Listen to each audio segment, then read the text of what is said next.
Tony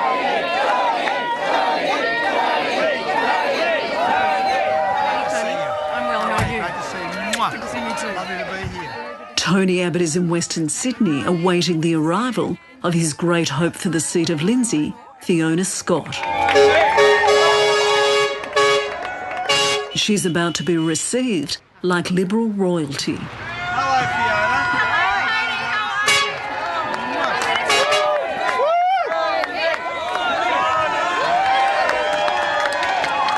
Abbott has dubbed Scott his local champion, but she represents a lot more than that to the coalition. Yay! It's really great to have you here, Tony, and Miss Francis. Having Tony here today sends a very, very clear message to the Labor Party that they can no longer claim Western Sydney as theirs.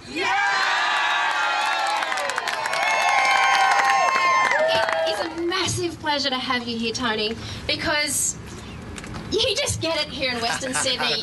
You've lived What here. Tony Abbott gets is that whoever wins Lindsay, a bellwether seat, traditionally wins the election, and they need about 900 votes to take it. Fiona, thank you so very much for making me so welcome here in beautiful Penrith, here in the heart of Western Sydney. Abbott's dreams may be tied to the election fortunes of this 36-year-old marketing consultant. Fiona, I am so pleased and proud to be your friend, and you so deserve to be the next member for Lindsay. I come from a family that have been the original farming families of this region. Fiona Scott is a relative unknown outside her hometown of Penrith, where she's lived most of her life. But she believes she understands the locals and their concerns better than her opponent. We've had, for successive governments, been let down by infrastructure, let down by political people playing political games.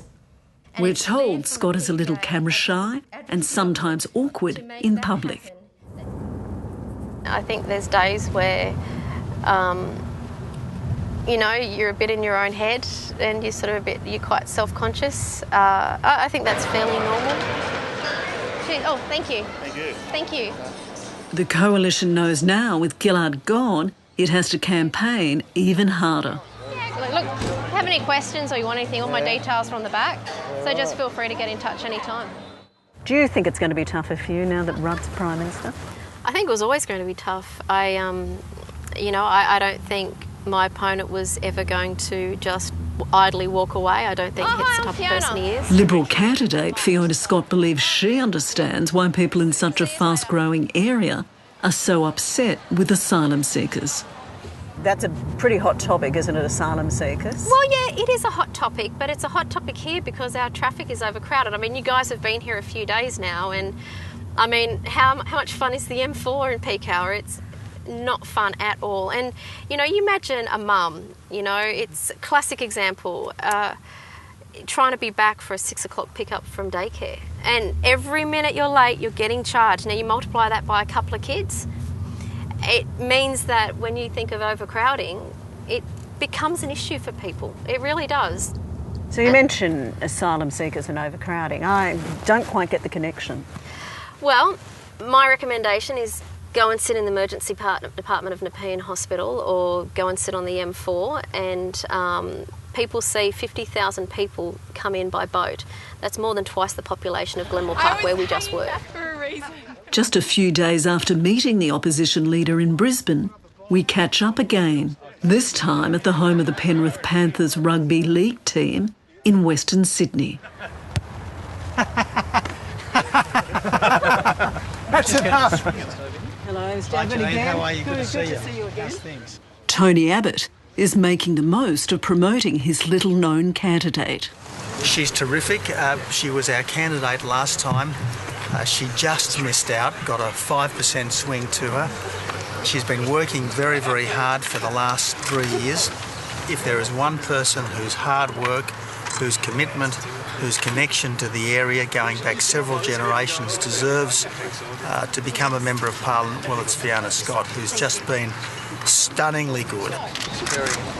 Fiona Scott has been compared to former MP Jackie Kelly, who was John Howard's personal favourite after she won Lindsay in 1996 when it was a safe Labor seat. We had a fabulous local member and a very important member of the former coalition government in Jackie Kelly back then, and I think Fiona can be every bit as good as Jackie was. Well, actually, a lot of people are comparing Fiona to Jackie Kelly. What have they got in common? They're young, they're feisty, I think I can probably say have a bit of sex appeal, and they're just very, very connected with the local area. Tony Abbott's election campaign may have hit a snag. Abbott's comment about Scott's sex appeal hits the headlines and goes viral. Tony Abbott has risked offending women voters by describing one of his party's female candidates as having sex appeal. I have a bit of sex appeal. Wind that back and look at the reaction of Mr Abbott's daughter, Frances. She's a mate of mine. I was exuberant. She's a smart, savvy, hard-working candidate who knows the electorate inside out, and I'm really proud to be associated with her. I wish people would describe me as having sex appeal. I do not want us to get to the stage where people can't pass a compliment. I mean, women say about blokes, you know, gee, he's nicely packed, isn't he? Over in the coalition camp, things are looking a lot better for Fiona Scott. Polling done after Abbott's sex appeal comment shows she has a massive 60% of the primary vote. We do have sex appeal.